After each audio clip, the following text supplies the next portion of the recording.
Halo semuanya, kali ini saya akan membagikan video mengenai membangun human capital atau modal manusia berkualitas unggul.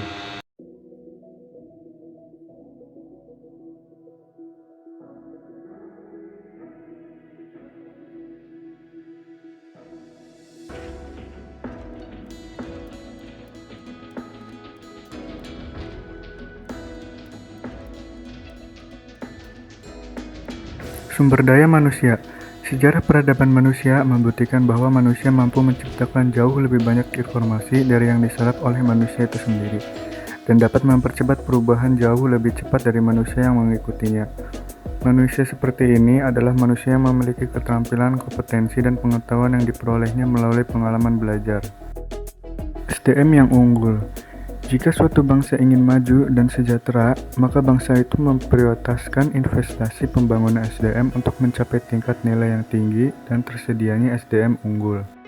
Penekanan nilai ini membantu manusia lebih kreatif, produktif, dan mampu menyelesaikan masalah yang dihadapi, dan bekerja keras dengan komitmen dan dedikasi tinggi, didukung dengan integritas tinggi. Investasi pendidikan untuk sumber daya manusia yang unggul. Pembangunan human capital melalui investasi pendidikan oleh pemerintah, swasta, maupun masyarakat penting untuk mempersiapkan masa depan bangsa yang lebih baik lagi. Variabel penting dalam SDM adalah kemampuan, sikap, nilai-nilai, kebutuhan-kebutuhan, dan karakteristik demografinya. Variabel tersebut menurut Gomez tahun 2003 dipengaruhi oleh lingkungan seperti norma dan nilai-nilai masyarakat, tingkat pendidikan, dan peluang yang tersedia. Pentingnya manajemen SDM. Sifat SDM selalu berkembang atau dinamis, baik jumlah maupun mutunya. Maka untuk memperoleh keseimbangan antara SDM yang tersedia dengan tingkat perkembangan ekonomi pada tahap tertentu, diperlukan manajemen SDM yang tepat pada tingkat nasional dan daerah. Penekanan kualitas pada sumber daya manusia. Yang pertama, kualitas spiritual, meliputi aspek iman, takwa, dan moral. Yang kedua, kualitas masyarakat dan berbangsa, termasuk kesetiakawanan, sosial, rasa tanggung jawab, dan disiplin sosial. Yang ketiga, kualitas kekaryaan, yang meliputi A. Faktor pribadi, yaitu kecerdasan, pengetahuan, keterampilan, dan mandiri. B. Faktor lingkungan dalam organisasi seperti situasi kerja dan kepemimpinan. C. Faktor luar organisasi seperti memahami nilai-nilai sosial dan ekonomi. Kebutuhan sumber daya manusia di Indonesia.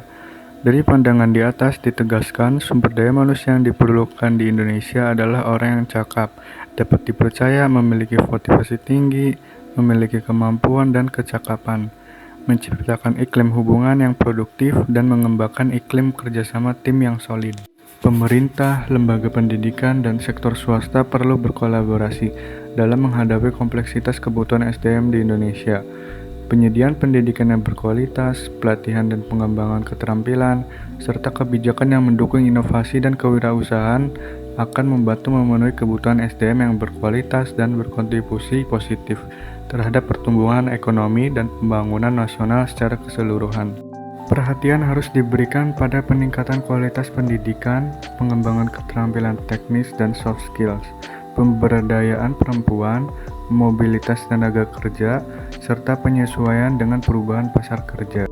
Dengan memenuhi kebutuhan sumber daya manusia yang berkualitas dan adaptif, Indonesia dapat memperkuat daya saingnya, mendorong pertumbuhan ekonomi yang berkelanjutan, dan mencapai pembangunan yang inklusif dan berkelanjutan.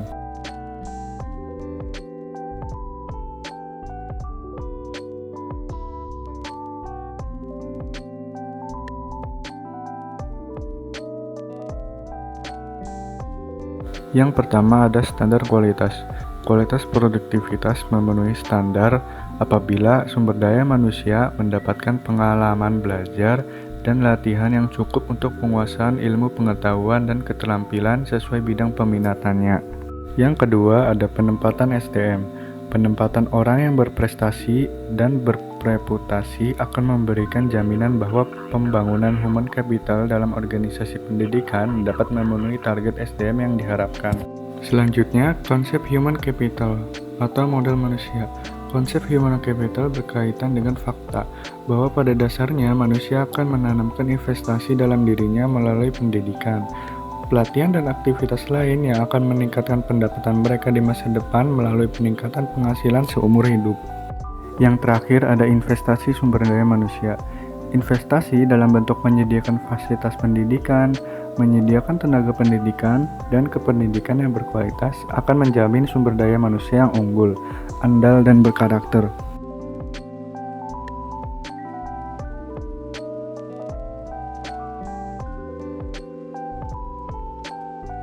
Gold Generations atau anak emas.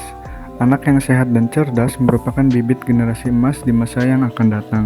Bakat atau aptitude adalah benih dari suatu sifat yang baru akan tampak jika ia mendapat kesempatan atau kemungkinan untuk berkembang.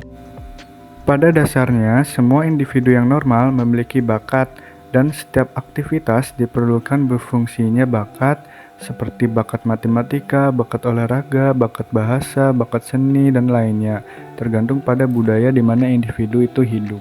Khusus bagi generasi yang berbakat dan bertalenta, perlu disediakan strategi dan fasilitas yang dapat memaksimalkan bakat dan talenta mereka, agar benar-benar menjadi generasi emas yang bermanfaat bagi pemerintah dan masyarakat luas, guna meningkatkan kualitas kesejahteraan dan kualitas peradaban. Sekian dari saya, kurang lebihnya mohon maaf dan terima kasih.